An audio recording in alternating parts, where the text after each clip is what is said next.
Hello and good evening. Welcome to the Monday Good night evening. guest stream. Tonight is me, Ricky, joined by Adam, Hello. and tonight we're joined by Jenika. Do you want to tell? Jenika's having a bit of tech issues, so it's going to be voice only from Jenika tonight. But do you want to tell people a little bit about yourself? Sure. Hi, everyone. Thank you for being here, and thank you so much for the kind invite. And I'm Jenika Ioffreda, and I am a self-published comic book artist and illustrator. I'm from Italy originally, but I've been living in London, in UK, for quite a lot of years. My main production, I would say, is my black cat Micha. She's the main character of my comic book series, Vampire Freestyle. And I really, really like to draw her. So I don't draw her just in the comic book series, but also in many situations, many time period. I don't know, doing sports, whatever. And I love to draw, and this is me. I thought you were pulling out a picture that you had then, but instead you've just got a cat tail. Yeah, it's my. That's why I looked a bit sheepish, and Squeaky was just as you said, cat. Squeaky decided to So pop up and cute. say hello. Hello. What's So his name? His her name? Squeaky. Squeaky. Nice to Yeah. meet you, Squeaky. And then Sam is going nuts in the chat now because the cat has made an appearance on stream. But all my cables are under my chair. But Hey, though you said you're very welcome anyway. You said thank you. We're grateful you've come on. You're a good friend of ours now. Thank you. yeah, and I can't remember when we first met. It would have been quite a while ago on the circuit. But how long have you been doing comic books? Comics since I was a child. So many times I was, putting short comics. Of course, I was not doing graphic novels when I was a child, of course. But since I was a child, if someone was asking me what you want to be as an adult, I would say straight away comic book artist. It has been always a dream. So I've been drawing comics and drawing in general since I was a child. I started to do like proper self-publishing after moving in UK. I started in 2005. I moved in UK in 2003, but my first convention as an artist with self-published comics was in 2005. So it's 16 years now. Veteran of the independent comics. Yeah, yeah. I think we met probably in 2009, could it be? Probably. 2008 We then? started in 2008. So 2009 would have been when we were first out on the circuit ourselves. Yeah. So that's probably about it. Wow, time is passing fast. I know. And then the first time we actually, like, me, you, and a group of others kind of got to know each other outside of just saying hello at tables was when we were in Belfast for MCM Belfast. Yes. Yeah. I remember. Because you were the little quiet lady until you came back with a tray of shots.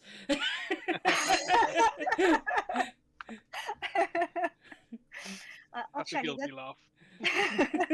That was some sort of tradition that I had in those years. If the convention was going well, I was happy, to offer some shot of whiskey to everybody that was with me. And that convention was pretty okay. So yeah, it was a good convention, especially because it was the first one and there was only 10 of us there who were independent comic creators, and it was great. I really enjoyed that convention actually. And in the nights after the convention was really good too. But so what were your influences growing up? Influences, I would say a very strong one was from anime, Japanese anime. I grew up in Italy, and in the 80s, there was a really, really big market of animation movies from Japan. A bit less like manga, the comics. Those came after, I think, in 90s. But in 80s, any channel you would find in the national TV, and even sort of pirate TV, always there was animation movies from Japan. So that's how I grew up. But another influence, I think, was Italian comics. There is a very big market for the Mickey Mouse stories, like Donald Duck and everything. But they are stories basically that Disney Italia is drawing. The stories are drawn. Well, I'm speaking about 80s, 90s. Now I don't know how is the situation, but in those years there were Italian artists that were drawing for Disney Italia, and after the same story were translated in English and sent in America or whatever. So there was a very big market of these stories, and I think there maybe 4 or 5 different issues were coming each month out in the news agents. So that was a very big influence that I had as well, together with the anime. There was also Mickey Mouse, Donald Duck in these stories. Plus, there were some proper Italian comics. One of them is Dylan Dog. Dylan Dog is, I don't know if you ever heard it. No. Can you hear me? Because Yeah, we can hear you. Yeah, okay, we can hear you. We're just 1 second listening. froze We were everything.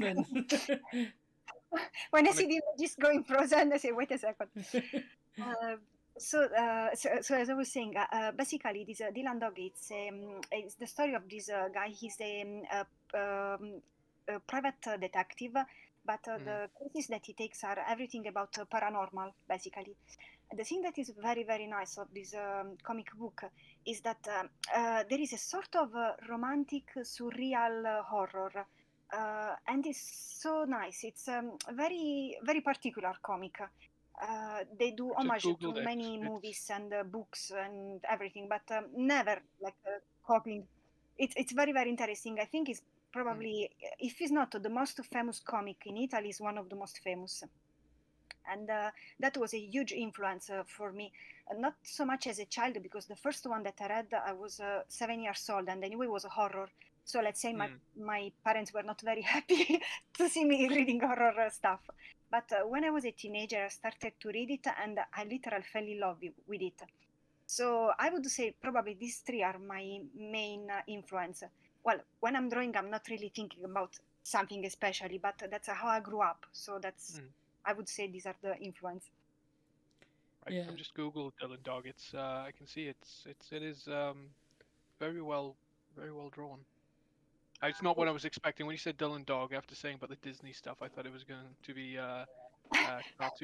cartoony, but that's very well. No, it's not. Definitely, it's not. It's actually 3 things that are all different. You know, anime, Mickey Mouse, and Dylan Dog, like 3 completely different things. But Like, yeah, very eclectic. I did a convention out in Denmark once, like when you were saying about the Disney stuff, and that was something that surprised me. When I did a convention in Denmark, it was like there was no like conventions here is all superheroes and stuff, but over there it was basically Charles Barks and then like Hergé and Tintin and all of that, and like I was sat there as trying to sell superheroes, so like that was quite an eye-opening experience, because it was just like a totally different scene out there. So it's interesting to hear that it seems to be a continental Europe thing rather than just where I was. I think you, Jenika, have quite a unique view, more so than anybody else, because I mean you're obviously aware of the Western stuff and manga and anime, of course, as well, and then the Euro comic scene. They are separate, as you know, and it's just you probably got such a wide thing to draw, such a wide universe to draw on and delve into as well. Yeah, I was lucky. I had quite a lot of things growing up. I was able to see so many things. Here in Italy, no, sorry, not here because I'm UK now, but over there in Italy. Anyway, the comic book scene is really, really strong. And so even, for example, in the news agents, there is like a very big part of news agents selling comics, and not just superhero as you said, but there is also Bonelli is called the name of this publisher. Is the most famous publisher in Italy, and they do all comics. The majority of comics are in black and white. You said that you googled Dylan Dog, Yeah. and that is the style of Bonelli, basically black and white, not even gradient, black and white comics. Sometimes they do like some special issue in color or something, but that's the style. And so I was able to see different style, and that's actually I'm happy about it. It's some more interesting education than some. Not that, comic books are great everywhere, but it is cool. Yeah, of course. Something we should really look into more as well. I mean, there's just so many comics out there. I feel like we're selling ourselves short sometimes just by going America or manga. Yeah. Yes. I used to read British comics, but it's very different. Like Beano and Dandy and stuff, so it's very different than that like 2000 AD even.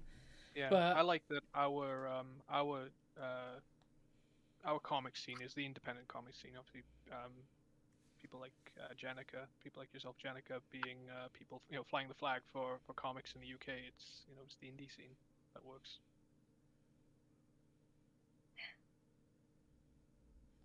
You still there? Yeah, it's for 1 second the sound was going away, but I could hear that was everything. my voice. It came back straight away. So, people who've met you on the convention circuit will have seen that when you're at your table, you're always drawing. So, we always ask, what is your preferred method? Are you more traditional pencil, pen and ink, or do you do digital, or do you do both? I do both. I am a mix. Basically, when I'm drawing the outline, I prefer much more to go straight with the pencil and ink. But once I need to color or maybe add a gradient or full blacks, I prefer to do it in Photoshop. Sometimes I may color with the more traditional tools, but that's happened very rarely. I really prefer to color in digital, but draw in analogic, in by hand. Yeah, so I think I am a mix of the two. That's cool. Embracing it all. Do you ever think you might go completely digital, or do you like that freedom? I would like so. No, I would like so to start to draw as well directly in digital without forgetting to use a real pencil and paper. But I really want to try. And a few days ago, I started to see some tutorial about using Illustrator. So we will see how it goes. I've just started dabbling with for our convention Photoshop, and it's like we used to use pages for all of our posters, and it's kind of like quite a wide stream for pages, and I haven't used Photoshop for so long. It's kind of like being dropped in the ocean. So I'm taking my time with it. Really slow on my laptop as well. Yeah, I know something like a slow laptop. Yeah. Oh, I know. Sam in the chat is saying she's never been good with digital drawing.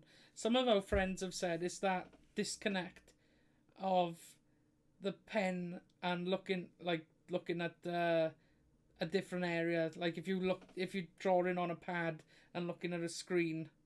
But I think things have moved on from that kind of thing, haven't they? Where people are using like Cintiqs and Wacoms and things like that. But I guess it's one of those things. It's almost learning again, and trying to put that theory that you know from pencil into a new medium, basically. Yeah. It's in my case, I'm using whenever I'm coloring, I'm using the Cintiq. Well, I have a tablet Wacom, but now I have a Cintiq as well. That of course is even better. So I use both of them, but especially the Cintiq. But the feeling of pencil on paper, it's nothing can compare to it. It's at least for me, it's the best. But as I said, anyway, I like to do in digital as well, especially coloring. Coloring, I prefer digital. But yeah, it's different to feel the paper under your hands. I find that even with writing as well. I have thousands of pens and loads of different types of notebooks. Some really sleek and some a little bit more recycled paper. So totally get that. It is how it feels. Not the same as writing on a screen. I mean, touch screen. No, like writing on a touch screen. I don't like writing on a touch screen. No. Well, there is actually the thing that if you do any mistake in digital, you just do Control Z, or if you're using Apple Z, and that's it, no problem. But if you do a mistake while you are drawing, maybe inking or something, it's gonna be, you cannot do undo or something. So yeah. I'm terrible for that. If I draw something and I don't like it, it's gone. It's not a work in progress. It's not something to look at and do better next time. In the bin. I don't draw anymore. I think that's why I've never been able to draw, is because, especially like, I watch people and like do this rough outlines and everything first, and like I can't get that in. I haven't got that in me. It's just been always to try straight away, and then when I don't like the shape, it's just gone, and that's why I've never gone any further with trying to draw. And also, we're really good at writing, so why I was going to ask about Vampire Freestyle, and could you tell us a little bit more about it, because it's quite an interesting thing. Okay, Vampire Freestyle is the story of Micha, the cat I was talking about before, and it's basically start everything one night when Micha meets one witch boy in training. During one lesson about flying gone a bit wrong. And the witch boy in training is looking for his girlfriend who vanished mysteriously without leaving any clue.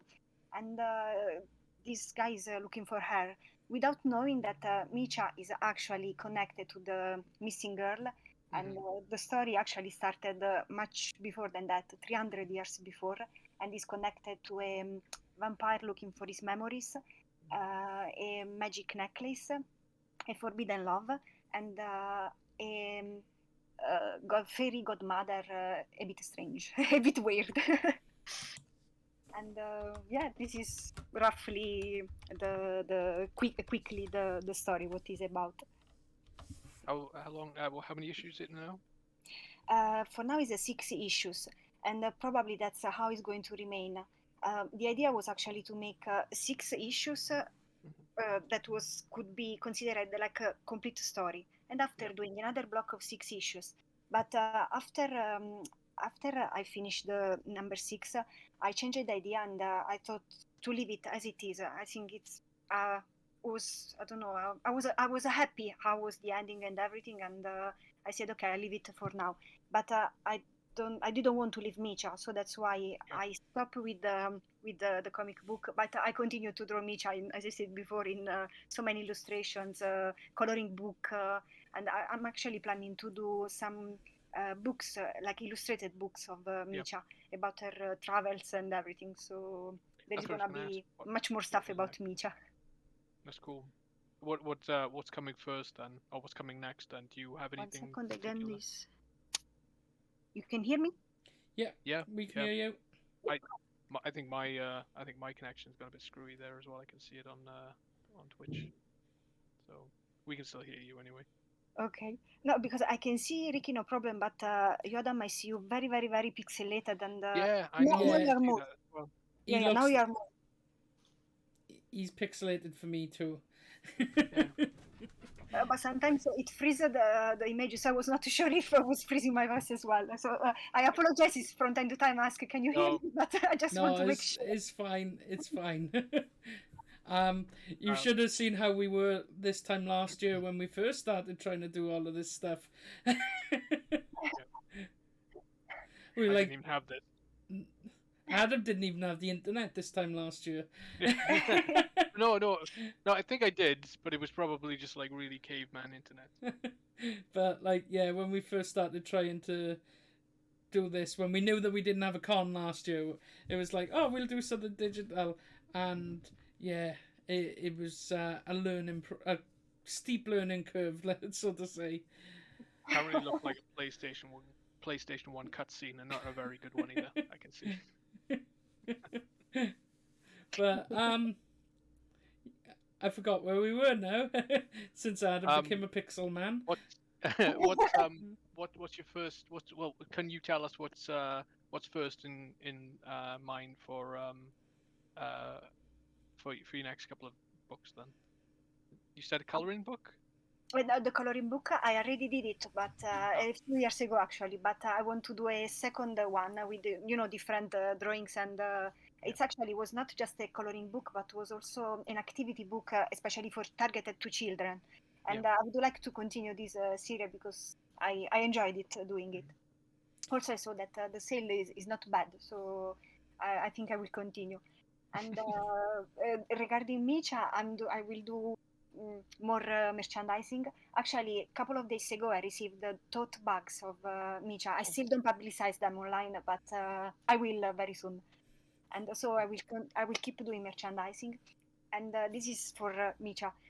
About other things, I'm at the moment illustrations for a publisher of books for children, but stories like music. The name is Music Audio Stories, and there is it's one lady. She's independent publisher, but she's really really talented, and I really love the story that she does, the music that she creates. Actually, she's like a rock musician, but you can see actually a little bit of the rock heritage in the stories as well. But I'm doing the illustrations for the children's book, the first one that we are doing, the children's book, and also she's doing a series of YouTube videos for children with the stories, and I'm doing the illustration. While she's narrating, there is some illustration of the story, so I'm doing those as well.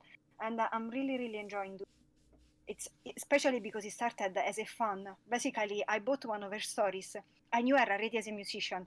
I bought one of her stories and I really enjoyed it. So I did a fan art of one of her characters. And I said, this is how I image the character of your story. And she liked it a lot and she asked me to be her illustrator. And that's how it started everything. It was very nice. Nice and organic way of doing things as well. I think I've seen the pictures. I was checking up on something. I think I saw them, her posts on YouTube. Just checking to see if any questions have popped in here as well. That's really cool though. I mean, and we know of course your taste in music's pretty good. Is she down around the same? Is she quite heavy as well? Is she quite a heavy musician? When her project was called Lilligan, and it's not like strong heavy, but it was rock. I would say rock. Think about maybe Garbage, the band, but more rock than Garbage, but sort of this style, sort of. Cool. We've got a question from Sam as well. Is Micha inspired by your own pet? Sam likes to know about cats. Okay. No, actually, the inspiration started with a joke between me and my boyfriend many years ago. His pet name for me was Micha. Micha in Italian means female cat, and also is a very common name for female cats. Wow. So just as a joke, we were living already together at the time. And so, as a joke, I started to draw myself in a cat shape whenever I needed, to leave me a note or something. And I started to draw this cat with big eyes, a black cat with big eyes. That basically was me. But the more I was drawing this cat, the more it wasn't me anymore. But it was starting to take, a life of her own. And so basically, that's how this character came to life. So it was actually, it was a joke. The crazy thing is that what I drew years before happened in real life. In a Vampire Freestyle, there is one of the characters that find Micha in the street during in the night, and he brings her home. That's what happened actually with me and my boyfriend. We were walking in the evening one night, and we found a black cat abandoned. Oh right. I thought he found you. No. I'm taking this. No. We found a black cat. That's what I meant. And so we bring him with us, and from some point of view, he's very, very similar to Micha. Even if Micha is female, he was male. But anyway, actually, what I drew happening after in real life years later. What's your cat's name? Well, was Morgan. Yeah, so sadly, no, he's not here anymore. But Morgan was Morgan. From Captain Morgan, the ram. Oh, yes. Oh, there we go. I like that. That is cool. I just completely got that story wrong then. I thought you were like, you're like, you want to live in my house? And you're like, yeah, go on then. Yeah, sorry. Yeah. Didn't come out properly. Yeah, sorry. My English is not very good. Sorry. That's great. No, that's really cool. We'll put up links up and things like that for all of the anything you want us to share on Facebook. Awesome. So, and like, if you saw the post to say that Jenika was coming on, you will have seen some of the examples of what she's saying about putting Micha into different situations. I especially like the retro gaming one. And the Rockstar ones. Thank you. When you sent me through the link and it was like retro gaming, that's going in. Yep. That's one of the things we enjoy about doing this is we get to pick and choose. I like to draw her, especially in things that I like them myself. So.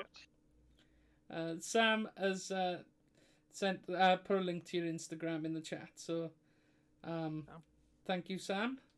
But just before doing this, I was just playing video games as well. I was playing Final Fantasy Crystal Chronicles on my DS.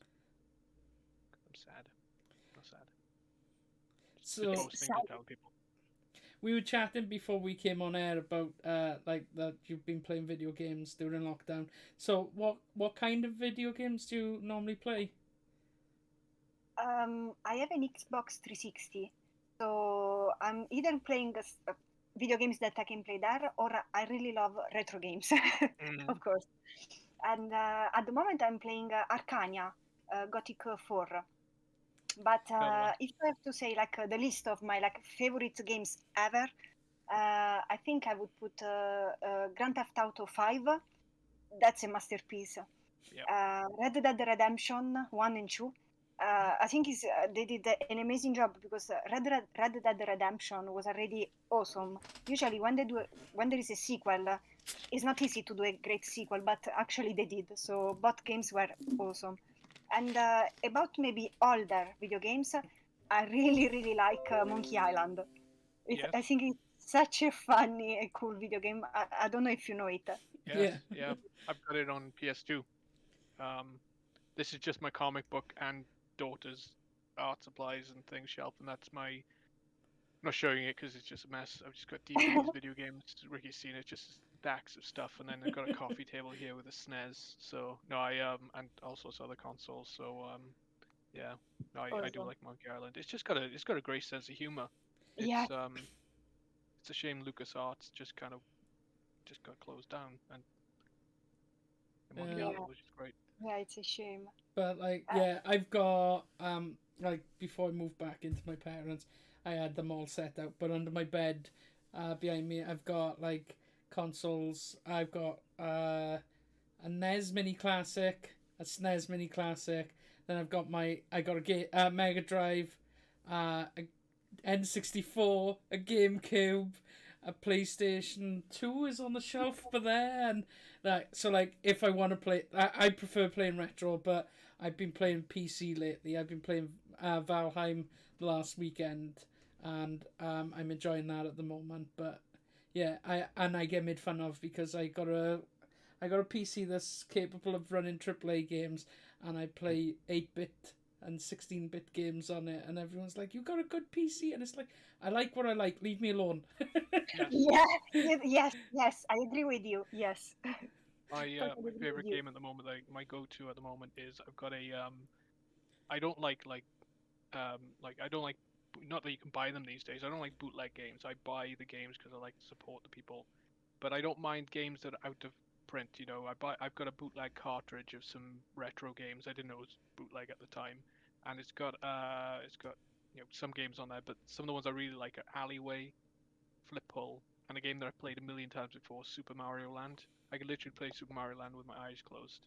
And I will play that constantly. I just find this little 3D, not the 3DS, the Game Boy Advance, just in the house somewhere randomly. I'll pick it up and I'll start playing Mario on it.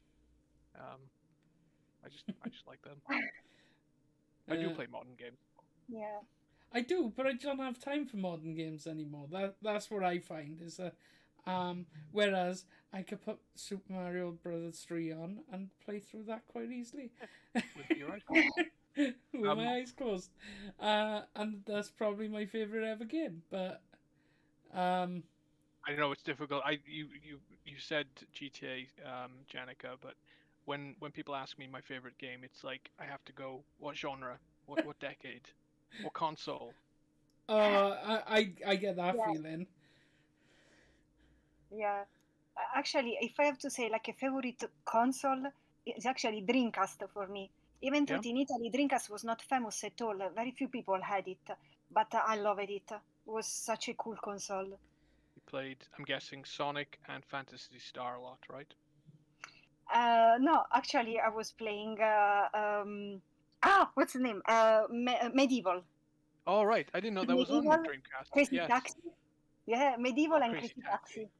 Yeah. I got Crazy Taxi on PlayStation 2. I play that all the time. And even though he said he doesn't like rip-offs, he does like Simpsons Hit and Run, which is basically Crazy Taxi rip-off.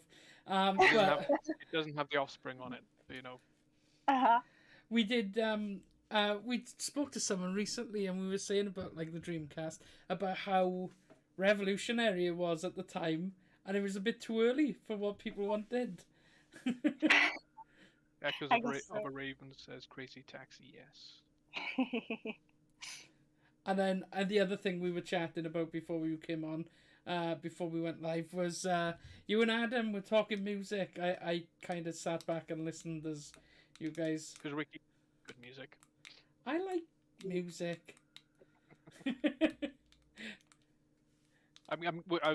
reason why I bring Which that one up. your favorite band? What, Ricky's? I think it might be me. Have I gone quiet? Sorry, guys, I lost you. I cannot hear anything else. Okay, can you hear us now? Hello? Okay. Okay. Now, yes, both of you. Yeah. We kind of lost you a second then. You were asking someone's favorite band. We weren't sure if you were on about me or Adam. Both of you. For me, it's like a genre. I like a lot of bands.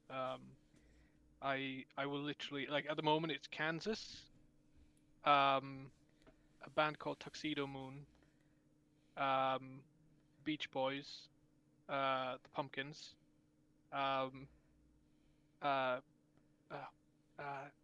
Really hard. I don't know. Behemoth. I really like Behemoth. I don't know. There's just too many. It's like if somebody tried to ask me for my favorite band, I just or if I had to kill one, or choose one album, it'd just be too difficult. I'm gonna just go by who I've seen live the most, and that'd be Bon Jovi. But yeah, that's an easy one for you though. You'd say Bon Jovi for everything. No, who would you marry? Bon Jovi. Again, like people kind of get surprised when they see like my Spotify's and stuff like that, because I go through phases where I'm listening to punk or old school hip hop or 90s grunge and rock from the 90s, and then some modern stuff, and it's just whatever's taken my, like, I've been listening to the Beatles in the car recently, but before that I think it was a load of hip hop, so like Wu-Tang Clan, Beastie Boys, Public Enemy, Gambino's a great one as well. Gambino, Lil Dicky. I know they ain't old school, but so it just jumps across genres all the time. So how about you? Well, same as you, there is so many bands that I like, so that I wouldn't be able to say just one band or. And also, I like to listen a bit of everything. Maybe I'm not really big fan of jazz or house. It's not really my genre. But No. even that, there, I'm sure that can be something nice. But generally, I'm much more like towards heavy metal, gothic, industrial, sort of. I don't know. There is so many bands that I love. Do you like Skinny Puppy? Yeah. I like Skinny Puppy, of course. Of course, I do. My daughter loves Skinny Puppy. She's reignited my love for that band. I love them. I did. And actually, oh, no, go on you. so I really like also to support independent bands. Actually, I have no problem if a band is signed, of course. But if it's independent, it's already a plus 10 for me. Yeah, so yeah. I really support. Yeah. So I really like to go to independent concert and I'm. Skinny Puppy. Yeah, we one of my mates, one of mine and Adam's friends, Owen, is in a death metal band. So like, even though that's not usually my cup of tea, we'd go and watch their gigs, just to support local, and we'd see some interesting bands just go into like either who they were supporting or who was supporting them. Just through that, and I've been to see. I like going to a night where there's like independent bands and you don't know what to expect. It's quite fun. Actually, saying that, Jenika, do you know of Death in Gloria? Death in Gloria. The name is actually familiar, but I don't have mine now. They've come to our show. Galina's come to our show. They mix comic books, motion comics, and music. And she's basically a one-man band, really. It's very cool. You'd probably dig them. So we'll send you links or something. You might want to check them out. Yes, please. Yes, please. Yeah, and you can support them and things like that as well. When you were saying about industrial, it did make me think. Like I was saying about like all the different things I listened to, and when I was in my old place, my housemate for a period, for some reason, it just seemed as if every time I was listening to music, she would walk in as 9 Inch Nails Closer came on every time. That particular point in the song.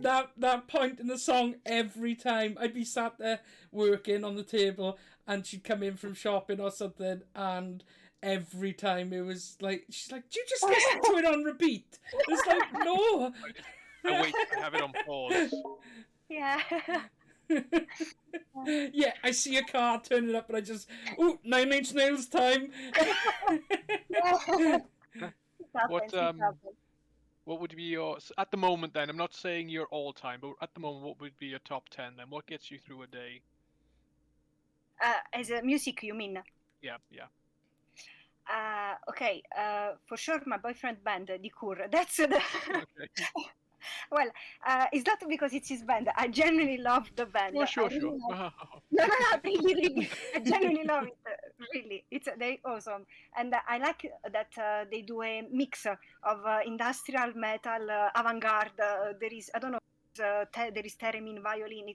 It's awesome, really awesome. Cool. And I have to say, I'm listening really a lot of their music, and so this is what. Let's say this is a big part of my list. Mm-hmm. I really like to listen also to soundtrack of movies or video games or animation movies.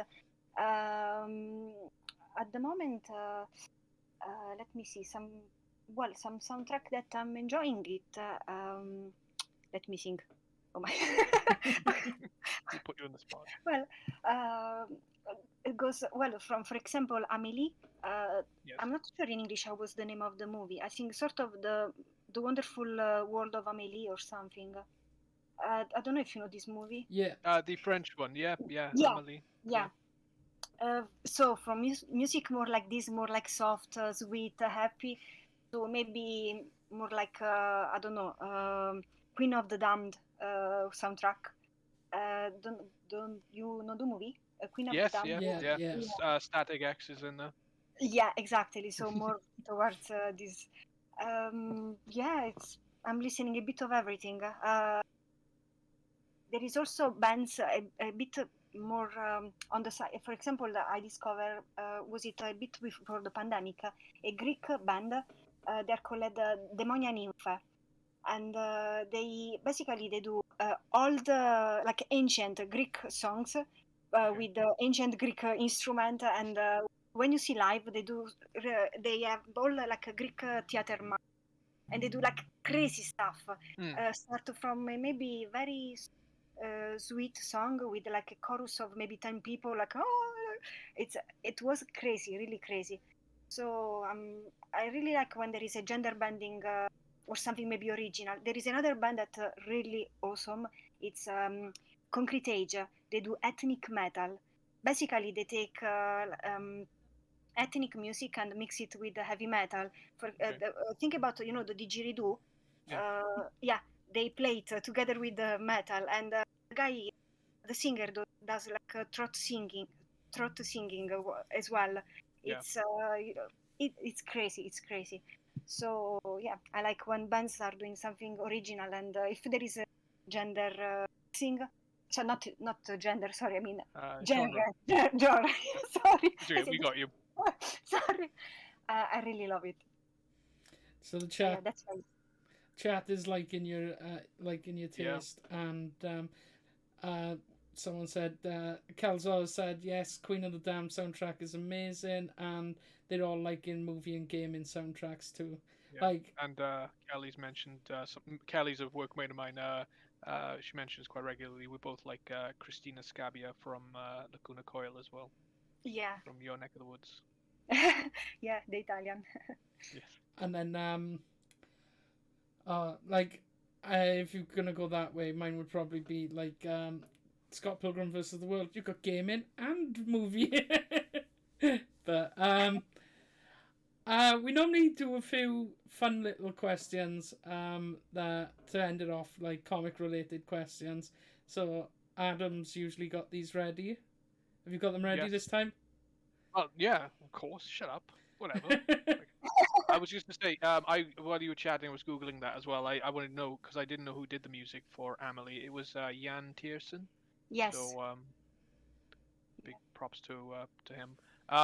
So first one is because it's obviously comic books. What comic books, if any, are you reading at the moment? Corto Maltese. It's an Italian comic book series from '67, so it's pretty old. But it's very famous. They did also, I don't know, animation movies.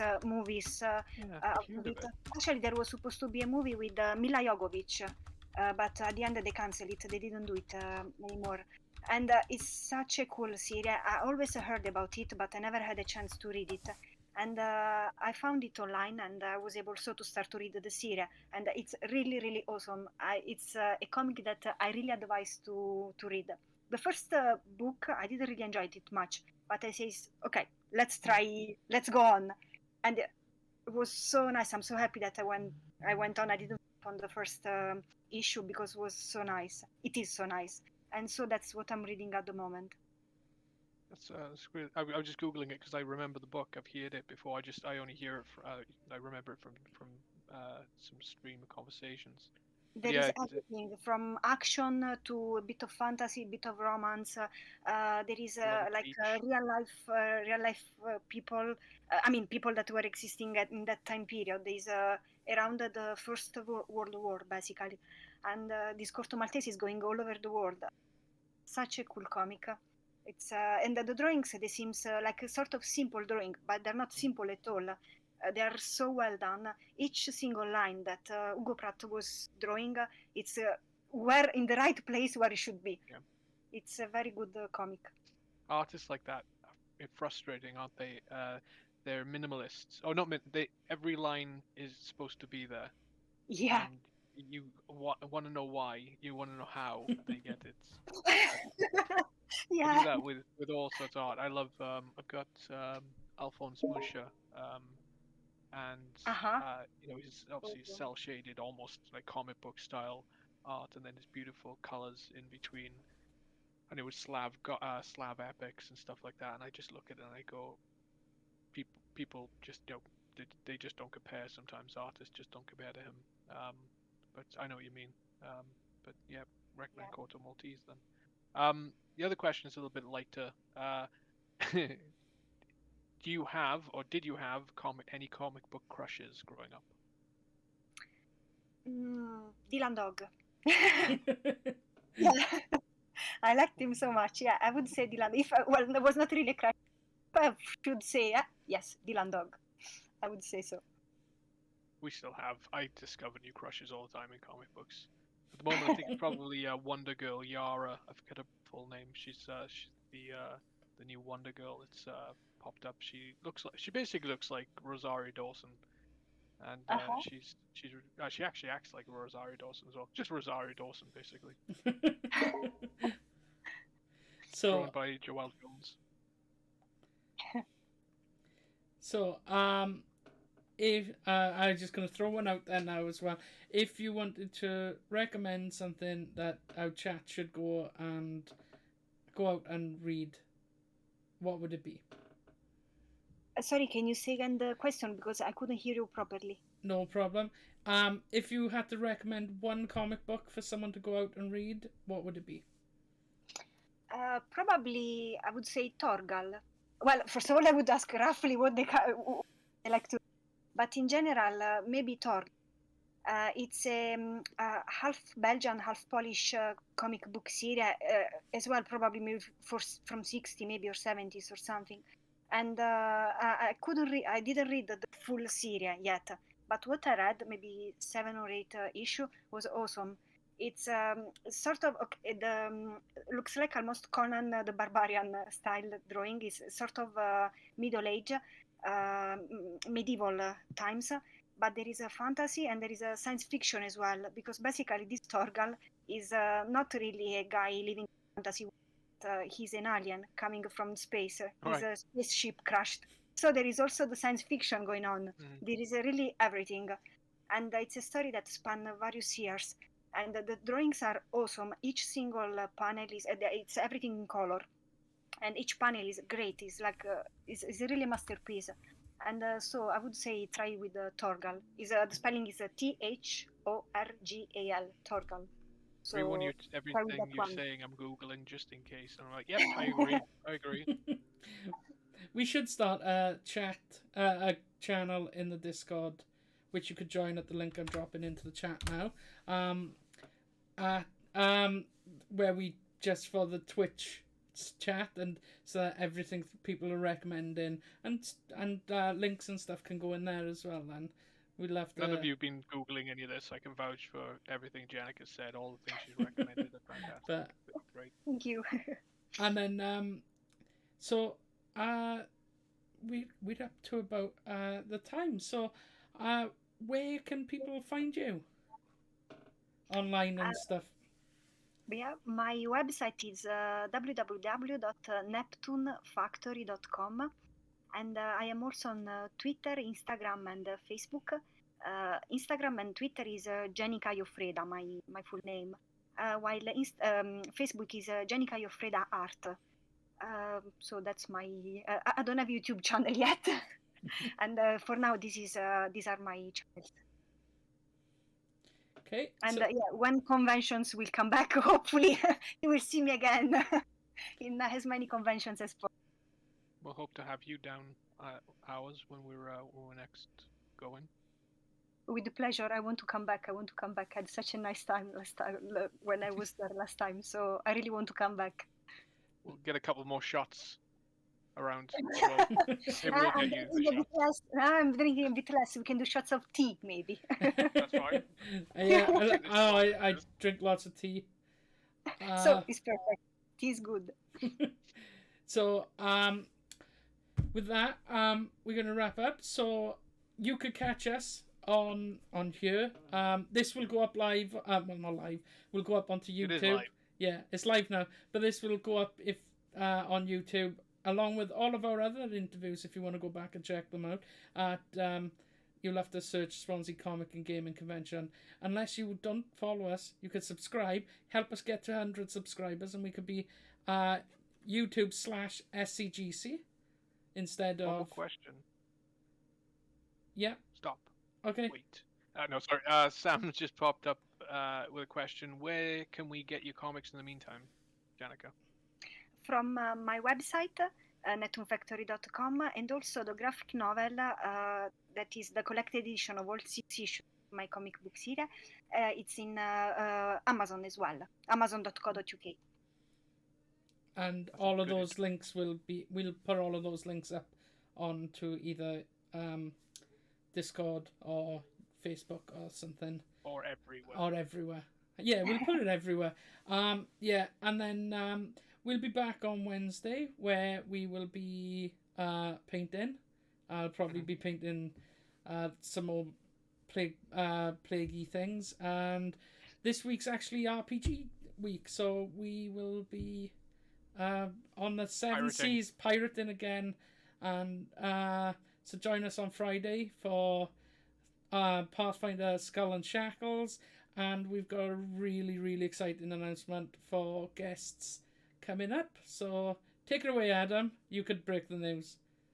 Just for the people. Actually doing that now? Yeah, because we're going to put up a post later, so the people watching can have a little. I don't want to steal Janika's thunder. Sorry, Jenika. This is very rude. We got 2 guests. We're going to be recording an interview with Emma Vicelli shortly.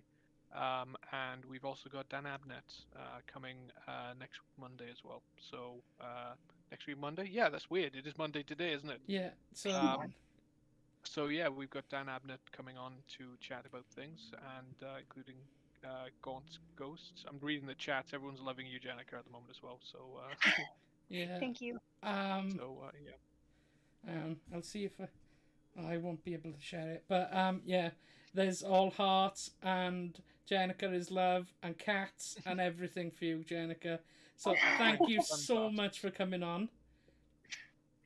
Thank you so much. I had a very, very, very good time. I was so happy to be here. Thank you to you for the invite, and to all the people that watched it. Thank you so much.